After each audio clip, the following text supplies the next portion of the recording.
Un homme de patience, de tempérance et d'endurance, imprégné de spiritualité et d'humanité, au séminaire puis au lycée général Leclerc, produit de la méritocratie républicaine par un parcours exemplaire dans de prestigieuses écoles françaises. En cette orée des indépendances, des têtes pleines et bien faites comme celle de Paul Biya se comptent sur les doigts d'une main. Après un séjour studieux et fructueux en France, il rentre au pays natal bardé des diplômes. Une licence en droit public, un diplôme de l'IEP de Paris, un parchemin de l'Institut des hautes études d'outre-mer et un diplôme d'études supérieures en droit public. Pointilleux et méticuleux, à l'ombre du président Amadou Ahidjo, il va gravir une par une les marches du pouvoir.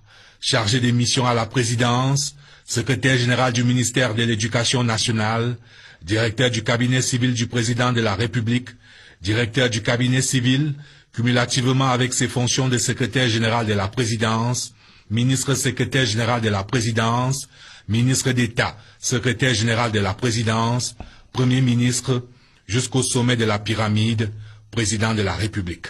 Une longue marche de 20 ans. Avant de franchir la dernière marche de cette échelle du pouvoir, Paul Biya échappe à un dernier piège byzantin.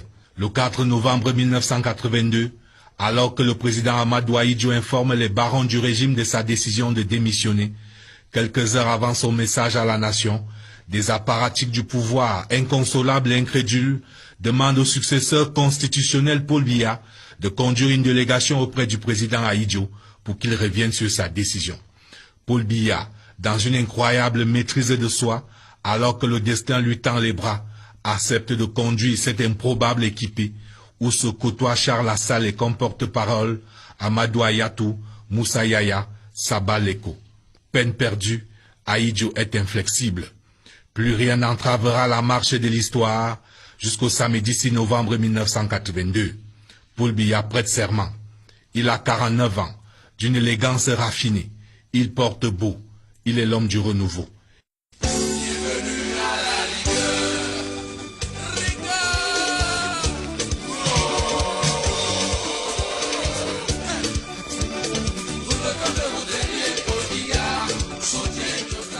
C'est le temps des jours heureux. Hausse des salaires, recrutement des 1500, prémisse de la démocratie, mais l'avenir et le passé s'entrechoquent. L'état de grâce se tasse. C'est la montée des périls, jusqu'à l'irréparable. La tentative de coup d'État dans la nuit du vendredi 6 avril 1984. L'aventure tourne court, les loyalistes prennent le dessus. Mais la trajectoire du renouveau en prend un sérieux coup. Le Cameroun pense ses plaies. On se prend à rêver des lendemains qui chantent. Mais une crise économique impitoyable s'installe et contrarie les bons plans du président. Le pays n'a pas d'autre choix que de se livrer au remède de cheval du FMI, le programme d'ajustement structurel, et son lot de déflatés, de désargentés et de conjoncturés. D'autres nuages s'amoncellent avec les vents d'Est qui soufflent sur les années de braise. L'opposition rêve de changement, s'empare de la rue, sort de véritables armes de destruction massive, avec le cocktail explosif de villes mortes, de désobéissance civile, de cartons rouges, de casse, le Cameroun danse sur un volcan. Le régime étouffe, mais Yaoundé respire, le Cameroun vit et le renouveau survit, à un chassement avant l'heure. Même les chasseurs de lions finissent par être domptés. Paul Biya, après avoir répondu que la conférence nationale souveraine est sans objet, il a su imposer la tripartite. Ce n'était pas une chose simple, mais il a pu rassembler énormément de groupes et de gens qui comptent pour les convaincre que la tripartite est la solution. L'opposition était fortement opposée à la tripartite sous la forme présentée. Et Paul Biya a été suffisamment habile pour fracturer cette opposition. Paul Biya, réélu le 11 octobre 1992 au terme de l'élection présidentielle la plus disputée de l'histoire politique du Cameroun, s'engage donc à réenchanter les Camerounais. Mais l'histoire balbutie. Comme dans un mauvais rêve, le conflit de Bakassi éclate. Des conseillers de l'ombre se pressent.